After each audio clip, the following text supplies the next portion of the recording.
Hello बच्चों, कैसे हैं आप। मैं आपकी टीचर सुमन शर्मा एक बार फिर से अपने चैनल पर आप सभी बच्चों का स्वागत करती हूं और आशा करती हूं कि आप सभी बच्चे बहुत अच्छे से मस्त बिंदास होंगे। तो आज मैं आपको कक्षा 8 प्रतिभा हिंदी पाठमाला से पाठ 17 सभ्यता का रहस्य समझाने जा रही हूँ। आई होप आप इसे ध्यान से सुनेंगे। ये एक शिक्षाप्रद कहानी है जो मुंशी प्रेमचंद द्वारा लिखित है कि वास्तव में सभ्य कौन है, अमीर लोग सभ्य हैं कि गरीब लोग हैं, इसकी यहाँ पर समझाया गया है। आप किस व्यक्ति को सभ्य कहेंगे? जिसके पास धन है, शोहरत है, जो ऐशो आराम से भरपूर जीवन जीता है, अपना पेट भरने के लिए दूसरों के मुंह को निवाला छीन लेता है, या ऐसा व्यक्ति सभ्य है या जो दिन भर खेतों में काम करके पसीना बहाता है, स्वयं भूखा रहे लेकिन दूसरों का पेट भरने की सोचता है, लालच कपट व हर बुरे काम से दूर रहता है, वह व्यक्ति सभ्य है। लेखक ने हमारे सामने सवाल करा है कि पैसे वाला व्यक्ति सभ्य माना जाएगा जो औरों को लूट रहा है, या फिर एक गरीब किसान जो खुद भूखा रहता है पर सबके पेट भरने की सोचता है। इसी कहानी को यहाँ पर समझाया गया है सभ्यता के रहस्य में। मेरे मन में एक नया प्रश्न उठ रहा है कि सभ्य कौन है और असभ्य कौन। सभ्यता के लक्षण क्या हैं? सरसरी नज़र से देखिए तो इससे ज़्यादा आसान और कोई सवाल ही ना होगा। बच्चा बच्चा इसका समाधान कर सकता है, लेकिन ज़रा गौर से देखिए तो प्रश्न इतना आसान नहीं जान पड़ता। अगर कोट पतलून पहनना, टाई हैट कॉलर लगाना, मेज पे बैठ कर खाना खाना, दिन में 13 बार कोको या चाय पीना और सिगार पीते हुए चलना सभ्यता है, तो उनको भी सभ्य कहना पड़ेगा। जो सबके लिए अशिष्ट व्यवहार करते हैं, यानी बुरी तरह बोलते हैं, झूठ बोलते हैं, चोरी करते हैं, रास्ता चलने वालों को अनायास छेड़ते हैं, क्या इनको सभ्य कहा जा सकता है? कभी नहीं। तो यह सिद्ध हुआ कि सभ्यता कोई और ही चीज़ है। उसका शरीर से इतना संबंध नहीं है जितना कि मन से है। मेरे गिने चुने मित्रों में एक राय रतन किशोर भी हैं। ये बहुत ही सहृदय, बहुत ही उदार, बहुत अधिक शिक्षित और एक बड़े ओहदेदार हैं। बहुत अच्छा वेतन पाने पर भी उनकी आमदनी खर्च के लिए काफ़ी नहीं होती। रिश्वत तो नहीं लेते, कम से कम मैं नहीं जानता। हालांकि कहने वाले कहते हैं, लेकिन इतना जानता हूँ कि वह भत्ता बढ़ाने के लिए दौरे पर बहुत रहते हैं। यहाँ तक कि इसके लिए हर साल बजट की किसी दूसरी मद से रुपए निकालने पड़ते हैं। उनके अफसर पूछते हैं, इतने दौरे क्यों करते हो? तो जवाब देते हैं, इस जिले का काम ही ऐसा है कि जब तक खूब दौरे ना किए जाएं, रियाया शांत नहीं रह सकती। लेकिन मज़ा तो यह है कि राय साहब उतने दौरे वास्तव में नहीं करते जितने कि अपने रोज़ाना मर्चे में लिखते हैं। उनके पड़ाव शहर से 50 मील पर होते हैं। खेमे वहाँ गड़े रहते हैं, कैंप के अमले वहाँ पड़े रहते हैं और राय साहब घर पर मित्रों के साथ गपशप करते रहते हैं। पर किसी की मजाल है कि राय साहब की नेक नियति पर संदेह कर सकें। उनके सभ्य पुरुष होने से किसी को शंका नहीं हो सकती। यानी कि सरकारी काम में दर्ज है कि वो दौरे पे गए हुए हैं और वास्तव में वो घर में अपने दोस्तों के साथ गपशप किए होते हैं और कोई इसके खिलाफ कुछ कहता भी नहीं है। एक दिन मैं उनसे मिलने गया। उस दिन वह अपने घसियारे दमड़ी को डांट रहे थे। दमड़ी रात दिन का नौकर था, लेकिन घर रोटी खाने जाया करता था। उसका घर थोड़ी दूर पर एक गांव में था। कल रात को किसी कारण से यहाँ न आ सका, इसलिए डांट पड़ रही थी। राय साहब, जब हम तुम्हें रात दिन के लिए रखे हुए हैं तो तुम घर पर क्यों रहे? कल के पैसे कट जाएंगे। दमड़ी, हुजूर, एक मेहमान आ गए थे, इसी वजह से ना आ सका। सरकार, अब कभी ऐसी खता ना होगी। राय साहब, 2 रुपये जुर्माना। दमड़ी रोता हुआ चला गया।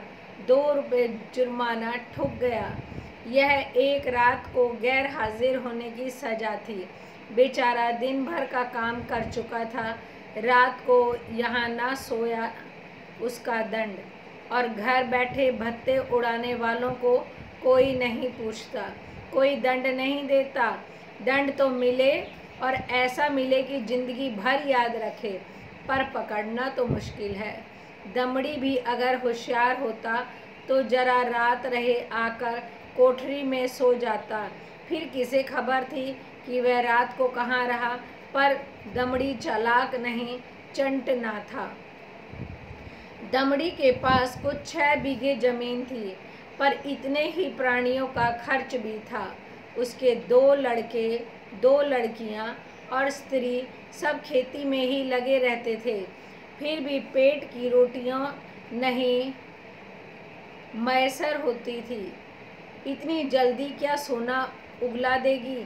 अगर सबके सब घर से निकलें, कुछ काम करने लगते तो आराम से रह सकते थे, लेकिन मौरूसी किसान खेती का काम छोड़कर कोई और काम करने का अपमान ना सह सकता था।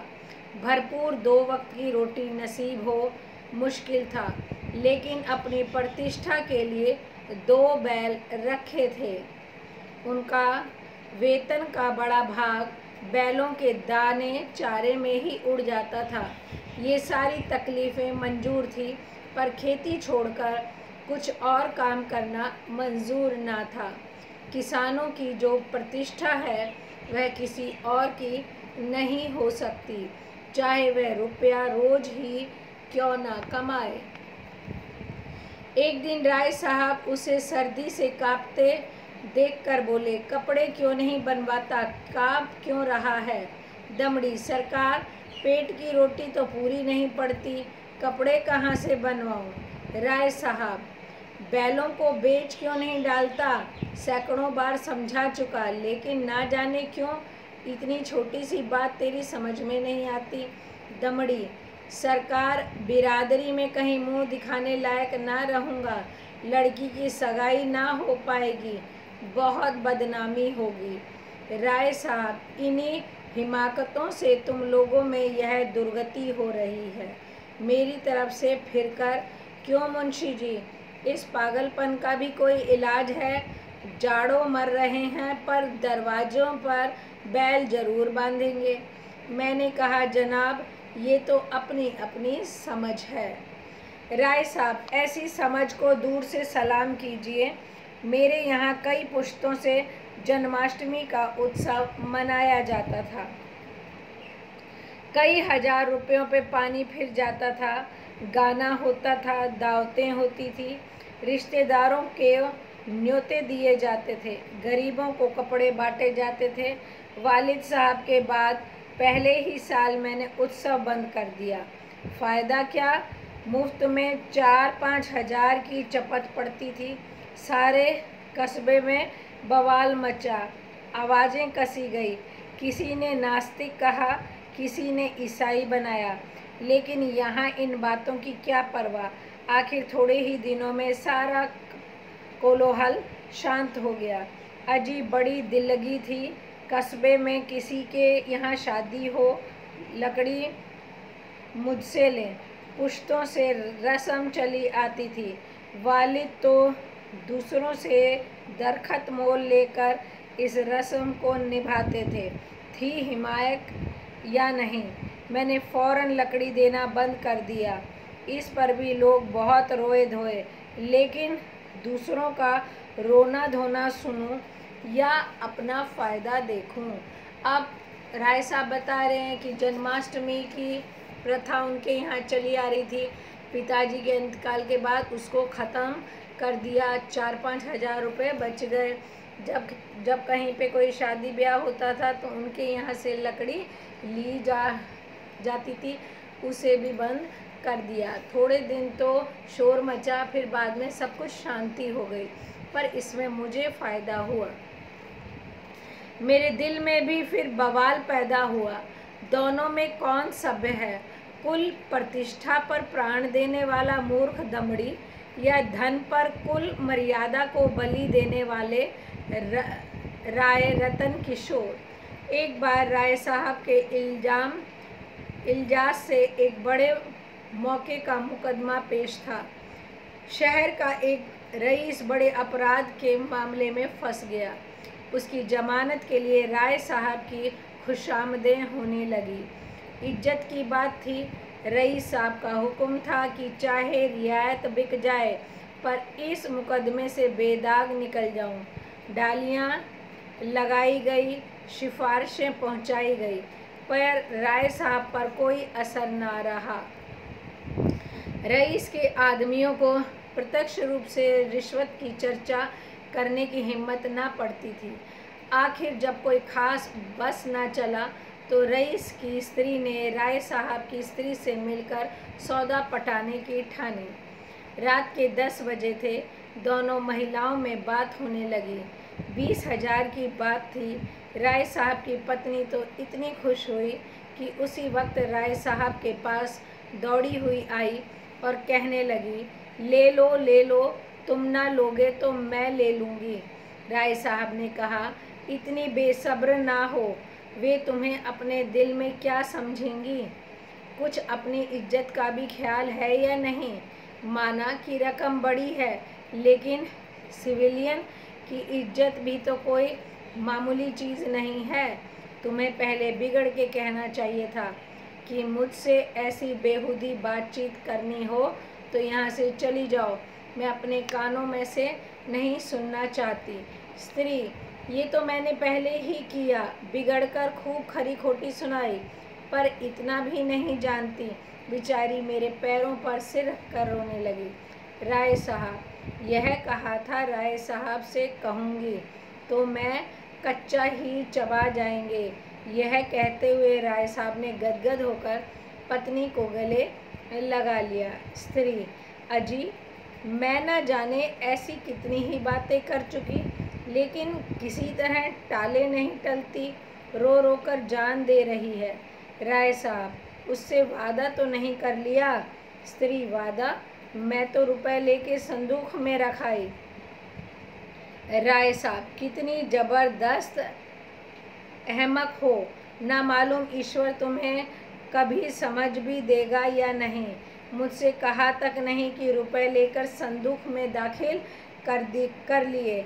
अगर किसी तरह बात खुल जाए तो कहीं का ना रहूं। स्त्री, तो भाई सोच लो, अगर मैं कुछ गड़बड़ हो तो मैं जाकर रुपए लौटा दूं। राय साहब, फिर वही हिमाकत। अरे, अब जो कुछ होना था हो चुका। ईश्वर पे भरोसा करके जमानत लेनी पड़ेगी, लेकिन हिमाकत में शक नहीं। जानते हो, यह सांप के मुंह में उंगली डालना है। यह भी जानती हो मुझे ऐसी बातों से कितनी नफरत है, फिर भी बेसब्र हो जाती हो। अब की बार तुम्हें हिमाकत से मेरा व्रत टूट रहा है। मैंने दिल में ठान लिया था कि अब इस मामले में हाथ ना डालूंगा, लेकिन तुम्हारी हिमाकत के मारे मुझे कुछ चलना ही नहीं पाए।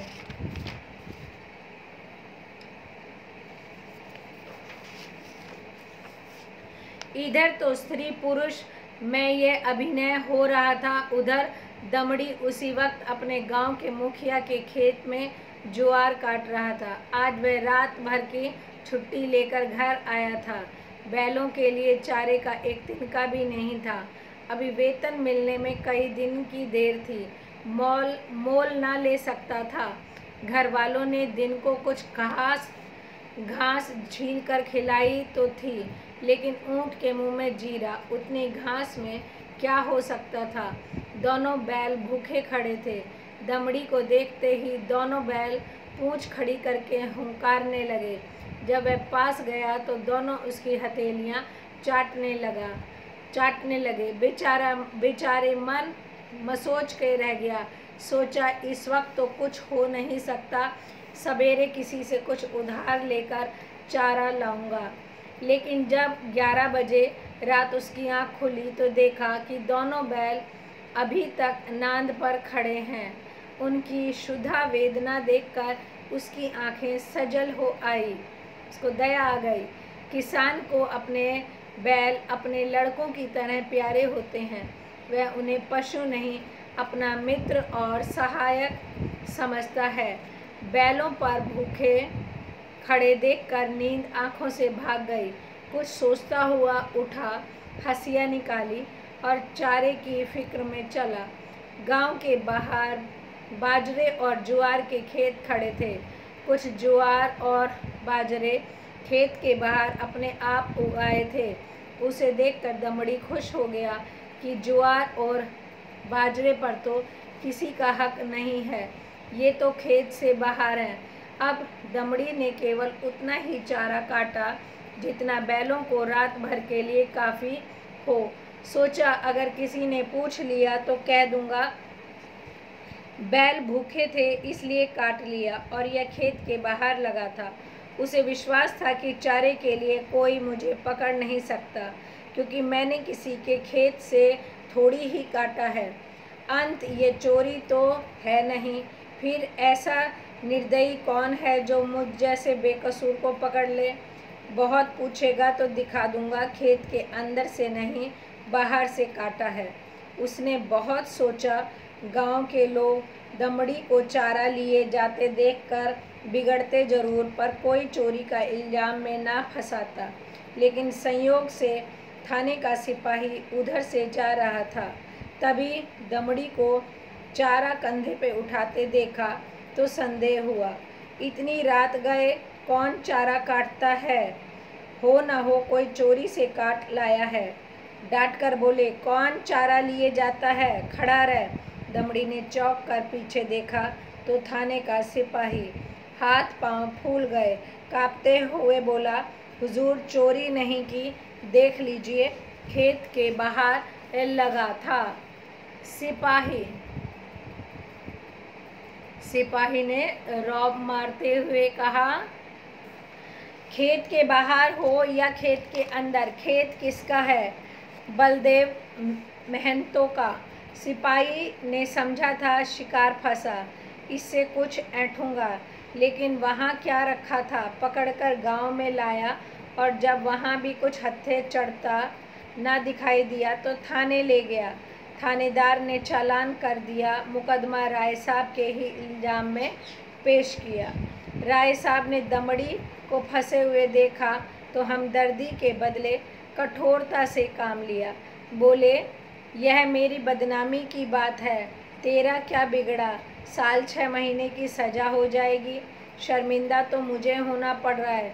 लोग यही तो कहते होंगे कि राय साहब के आदमी ऐसे बदमाश और चोर हैं।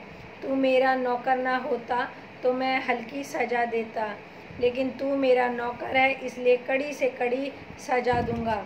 मैं यह नहीं सुन सकता कि राय साहब ने अपने नौकर के साथ रियायत करी, यानी दया दिखाई। यह कह के राय साहब ने दमड़ी को 6 महीने की सख्त कैद का हुक्म सुना दिया। उस दिन उन्होंने अपराध के मुकदमे में जमानत ले ली। मैंने दोनों वृत्तांत सुने और मेरे दिल में यह ख्याल और भी पक्का हो गया कि सभ्यता केवल हुनर के साथ ऐब करने का नाम है।